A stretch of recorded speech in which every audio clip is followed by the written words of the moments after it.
Tredicenne di Chioggia conosce sul web un sedicenne di Catania, il ragazzino la convince a girargli foto osè e minaccia di pubblicarne in rete, denunciato dalla polizia per adescamento di minore.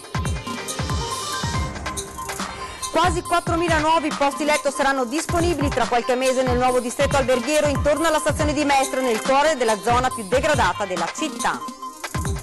Nessuna manutenzione a fogni e strade e marciapiedi invasi dalle pantegane. I residenti del dimenticato quartiere Aretusa gridano la loro indignazione. Un ferito lieve, una stalla distrutta, un'automobile e diversi mezzi agricoli completamente carbonizzati. È il bilancio dell'incendio scoppiato in mattinata a San Stino. Pasti migliori per i nostri bambini, la protesta dei genitori degli alunni di scuole e asili comunali che hanno dato vita ad un colorato assedio al municipio di Mestre. Martedì 8 maggio, shopping in contemporanea per Endless, controllori di volo e vigilanza privata dell'aeroporto Marco Polo. Il rischio è che lo scalo precipiti nel caos.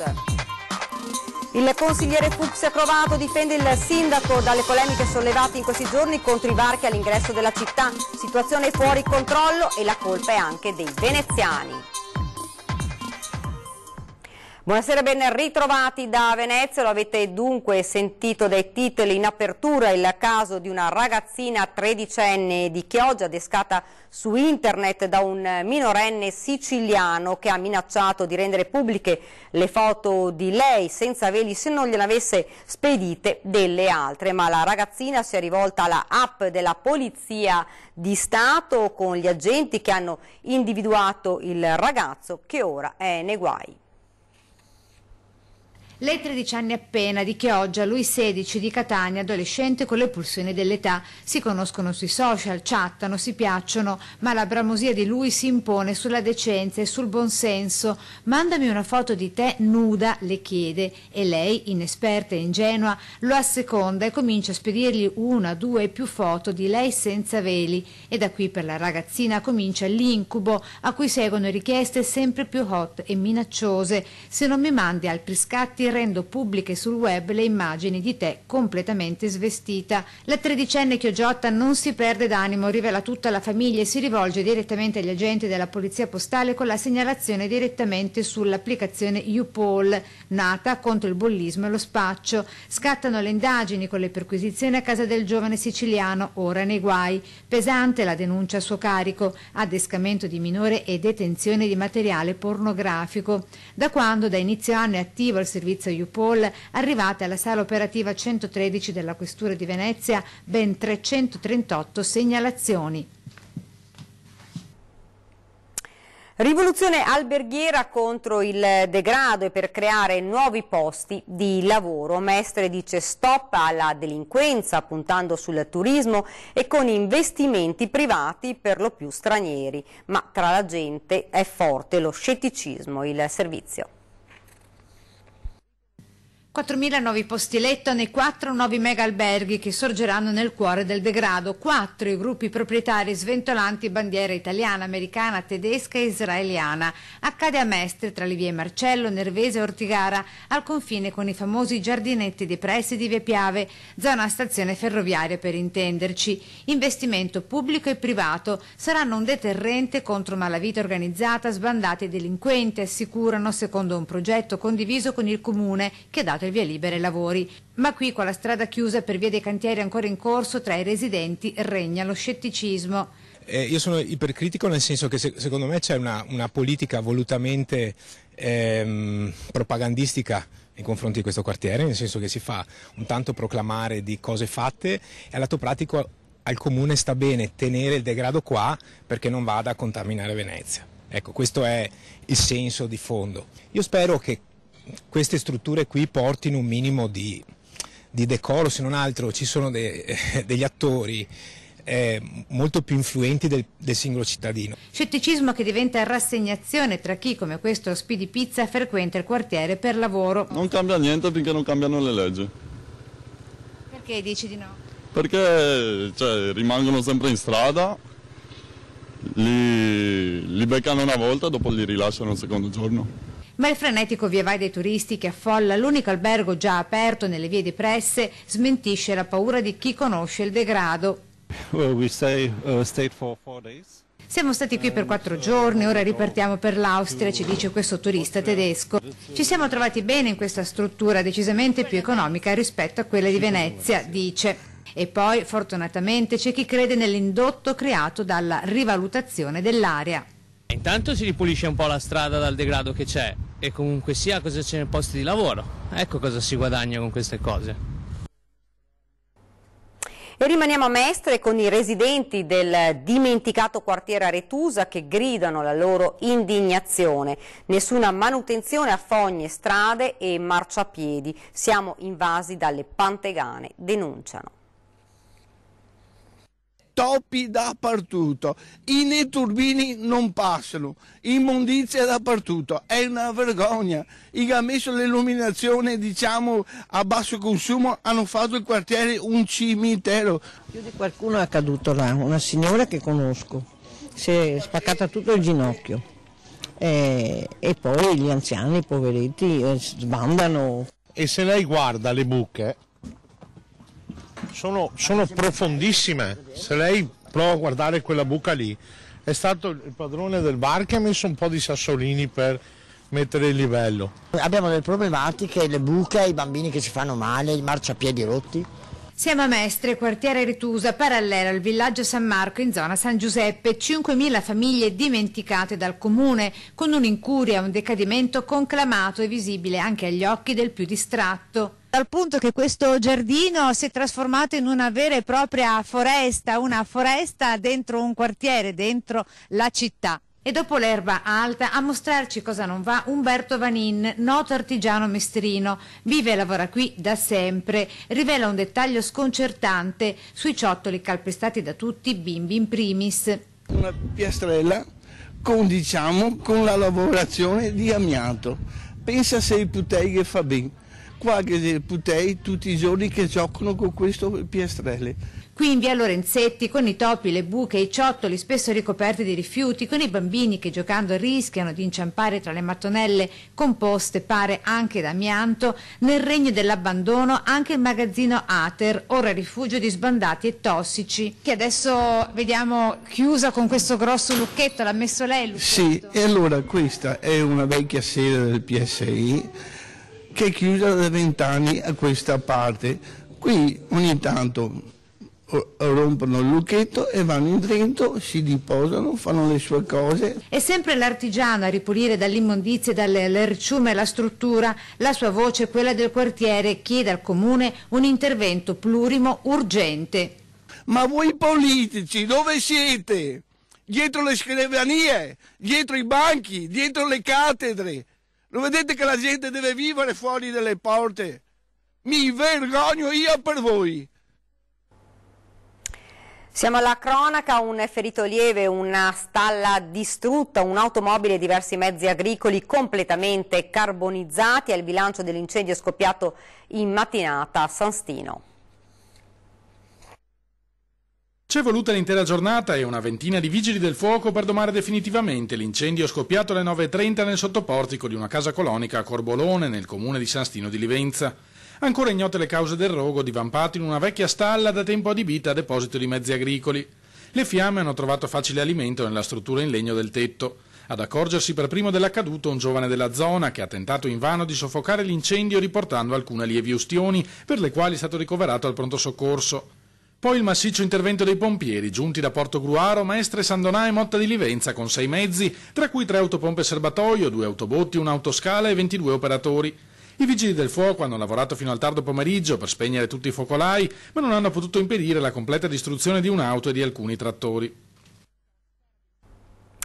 4 auto svaligiate nel parcheggio di una discoteca a San Biagio di Callalta, nel Trevigiano, in manette 2 incensurati, mentre la refurtiva è stata subito restituita. Hanno svaligiato 4 auto nel parcheggio della discoteca Supersonic di San Biagio di Callalta. In un caso, con una carta bancomat rubata, hanno prelevato a un vicino sportello 150 euro. Ma i 2 ladruncoli non hanno fatto i conti con il pressante controllo che i carabinieri mettono in atto nel fine settimana all'esterno del locale e sono finiti in manette. È accaduto nella notte, verso le 3 del mattino, i 2, un veneziano di 20 anni e un serbo di 27, entrambi residenti a Favaro Veneto, incensurati, sono stati sorpresi dai ai militari dell'Arma dopo aver scassinato le 4 macchine, da cui avevano rubato borse, giubbotti, portafogli. In un caso, come detto, sono riusciti a trovare anche il PIN della carta bancomat effettuando un prelievo di contanti. Sono stati arrestati con l'accusa di furto aggravato e indebito utilizzo di carte di pagamento. Non avendo precedenti, l'autorità giudiziaria ha disposto per entrambi i domiciliari in attesa di comparire davanti al giudice per la convalida dell'arresto. Pasti migliori per i nostri bambini, la protesta dei genitori degli alunni di scuole ed asili del Comune di Venezia.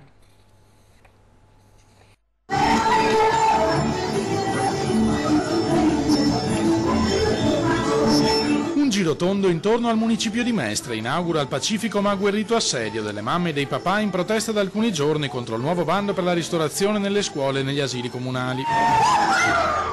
Il sospetto che abbiamo è appunto che nel pasto che il bambino mangia non ci sia la qualità che sarebbe determinata dal costo. Per mesi, ricordano le mamme, abbiamo lavorato nei gruppi di genitori per fornire suggerimenti su come migliorare il servizio, come c'era stato richiesto dalla stessa amministrazione comunale. Alla fine abbiamo prodotto un documento, ma quando lo abbiamo presentato ci hanno detto che il nuovo bando era ormai cosa fatta, chiudendo la porta a qualsiasi dialogo. Chiediamo che la gara si fermi immediatamente per inserire nuovi criteri sulla qualità dei pasti. Ridurre la presenza di verdure surgelate, aumentare la presenza di verdure fresche, di varietà stagionali di frutta e verdura e ridurre il tempo di preparazione, cioè la distanza tra il momento in cui il pasto viene preparato e quando viene servito, perché il pasto è già veicolato, il fatto che rimanga molte ore nei contenitori termici come previsto dalle norme sanitarie è a danno della qualità del pasto e della appetibilità da parte dei bambini. Al fianco della protesta si schiera il Movimento 5 Stelle che denuncia l'atteggiamento di chiusura dell'amministrazione, non solo in senso figurato. Ieri abbiamo raggiunto veramente il limite più basso di questa amministrazione. Le porte del municipio di Mestre erano sbarrate per non far passare una cinquantina tra mamme e bambini che volevano entrare in caso di pioggia.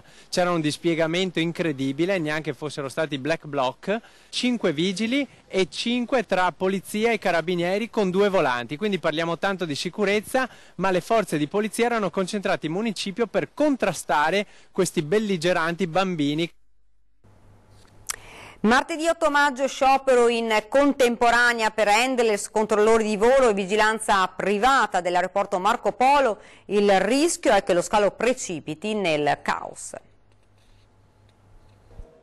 L'aeroporto Marco Polo di Tessera si prepara al martedì nero. Saranno ben 3 le categorie di lavoratori dello scalo che l'8 maggio sciopereranno in contemporanea causando inevitabili disagi ai viaggiatori.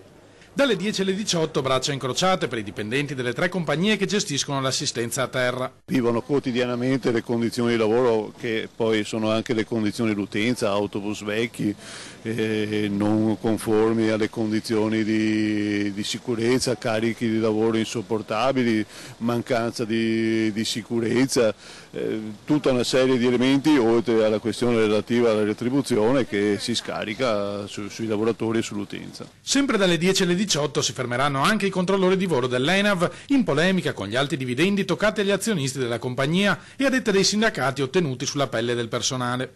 I dipendenti delle società di vigilanza e security sciopereranno invece dalle 13 alle 17.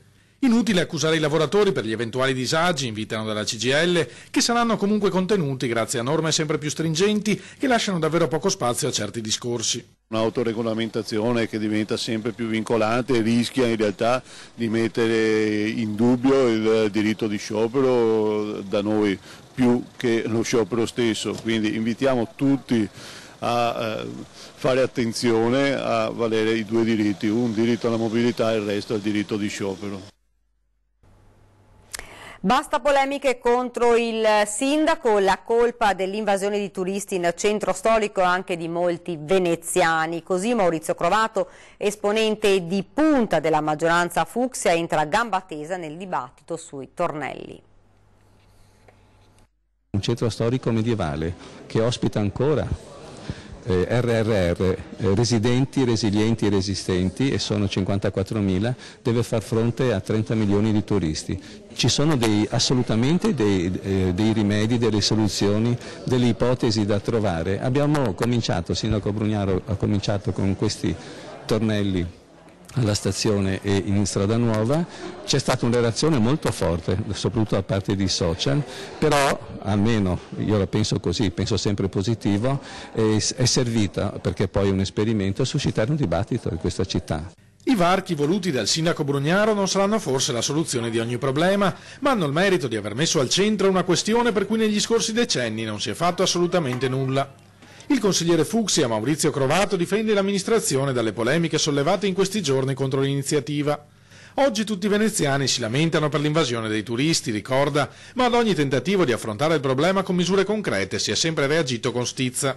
Voglio anche ricordare che nel lontano 1984, quando l'allora sindaco Rigo propose il ticket, la chiusura della città, ci fu una big revolution, soprattutto di contumegli, offese e frasi irripetibili contro il sindaco. Purtroppo sono passati 34 anni, il tempo ha dato ragione all'allora Mario Rigo, in 34 anni si è fatto poco o nulla. Forse i tornelli, concede Crovato, sono una novità che trasforma la città rendendola più simile a Gardaland, ma ben vengano se stimolano il dibattito su un problema che non può essere più ignorato o soltanto denunciato. Colpevoli sono anche i veneziani, perché chi affitta le case, chi preferisce vendere i cinesi, chi sfrutta la città, magari partecipa anche alle manifestazioni contro l'esodo e preferisce avere i bed and breakfast che affittare i residenti. Ed ora ci fermiamo, c'è la pubblicità.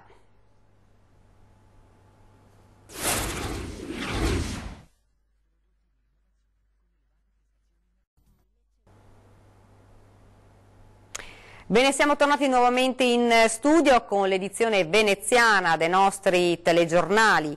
Elezione del presidente regionale dei pensionati della Confederazione Italiana Agricoltori, ieri al centro urbano di Zelarino. L'occasione è stata anche quella di fare il punto della situazione sul sistema pensionistico nazionale con i dati forniti dal patronato CIA. E a sorpresa si scopre che l'INPS non sarebbe con i conti in profondo rosso. Sentiamo. Non è vero che il sistema pensionistico italiano non è più economicamente sostenibile e che per questo bisogna allungare i tempi delle pensioni e tagliare le retribuzioni. A sottolinearlo il presidente nazionale del patronato CIA durante l'assemblea dei delegati provinciali riuniti a Zelarino per l'elezione del presidente regionale dell'Associazione dei pensionati. Studiando bene e in maniera indipendente il bilancio dell'INPS, che il sistema pensionistico italiano è ampiamente sostenibile, anzi registra ben 21 miliardi di attivo nel 2016, erano 14 nel 2015, nonostante abbiamo una situazione di riduzione dell'occupazione. Numeri in contrasto con quanto annunciato più volte dallo stesso presidente INPS Boeri e che il patronato CIA spiega così. I conti non tornano perché alla spesa pensionistica vera, cioè che è di 150 miliardi, le tasse che i pensionati stessi pagano per ben 49 miliardi, si aggiungono le rendite infortunistiche, le malattie professionali che peraltro vengono pagate da un altro ente che è l'INAIL, le pensioni di guerra che diciamo sembrerebbero cose passate ma sono gli infortuni dei militari e che sono diciamo equiparate alle rendite infortunistiche, quindi si fa una specie di imbroglio mettendo insieme alla spesa pensionistica vera la spesa per altre cose. Una lettura non scelta a caso, sottolinea il patronato CIA, perché permette i tagli che sostengono un bilancio di comodo. Si preferisce colpire i pensionati piuttosto che settori veramente parassitari dell'economia italiana.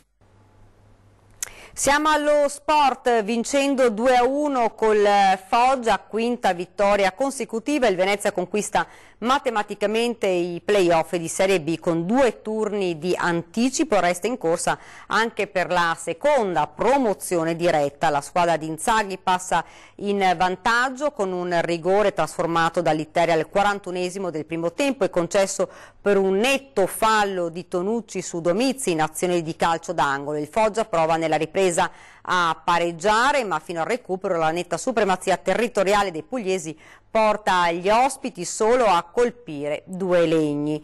Palo di Agazzi in acrobazia su cross di Mazzeo al nono del secondo tempo e traversa di Tonucci per una conclusione da una trentina di metri con un potente destro al 34esimo del secondo tempo. Il gol dell'1-1 arriva al 47esimo con una rovesciata ravvicinata di Mazzeo che in posizione dubbia ribadisce in rete dopo un nuovo palo di Tonucci. Al 49esimo del secondo tempo però arriva la punizione della vittoria.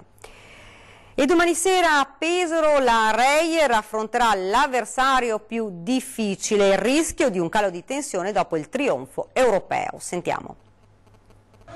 Non è il momento di sedersi sugli allori per la Reyer, ancora fresca di festeggiamenti dopo la storica vittoria dell'Europe Cup. Domenica alle 20:45 gli Orogranata saranno chiamati a una nuova difficile sfida sul campo di Pesaro. Sappiamo l'importanza della partita che riveste per Pesaro, ma è una partita importante molto anche per noi perché è in ballo per loro la salvezza, per noi il primo posto. Troveremo un ambiente certamente carico, giustamente, dalla vittoria che hanno ottenuto con Milano e anche appunto perché comunque arrivano credo i campioni d'Italia, quindi un ambiente che sarà in un palazzetto correttissimo ma caldo. Coach De Raffaele invita dunque i suoi a scordarsi le glorie dell'immediato passato e concentrarsi sul campionato.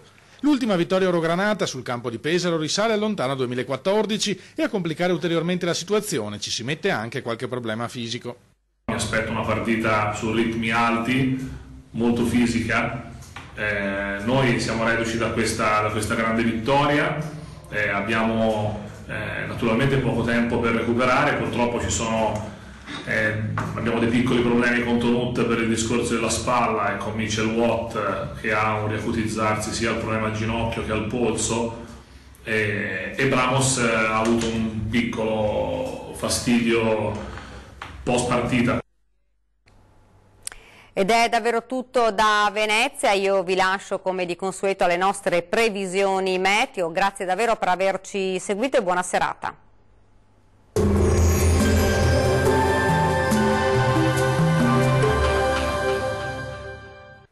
Ben ritrovati a un nuovo aggiornamento meteo. Permane una certa instabilità sulle nostre regioni, vediamo il dettaglio del 6 maggio. Sul Veneto domenica mattina sarà più asciutto e anche soleggiato ovunque. Dal pomeriggio invece aumenteranno le nubi sui rilievi alpini e anche con qualche acquazzone associato possibile fin verso le medio-alte pianure entro la serata. Temperature minime tra 14 e 17 gradi, valori massimi oscillanti invece tra 25 e 28 gradi. Situazione del tutto simile sul Friuli Venezia Giulia, dove sarà buono al mattino con cielo al massimo poco nuvoloso. Col passare delle ore peggiora decisamente con piogge e locali temporali possibili soprattutto sull'Udinese. Temperature minime comprese tra 16 e 18 gradi, valori massimi piuttosto gradevoli tra 26 e 28 gradi. Raggiungiamo infine il Trentino Alto Adige. La situazione non cambia di molto, sarà più soleggiato al mattino con cielo in prevalenza sereno. Dal pomeriggio peggiora con rovesci e temporali piuttosto diffusi sulla nostra regione, localmente anche moderati. Temperature minime sui 14 gradi, valori massimi compresi invece tra 26 e 29 gradi. Dal meteo di Antenna 3 per ora è tutto, arrivederci al prossimo aggiornamento.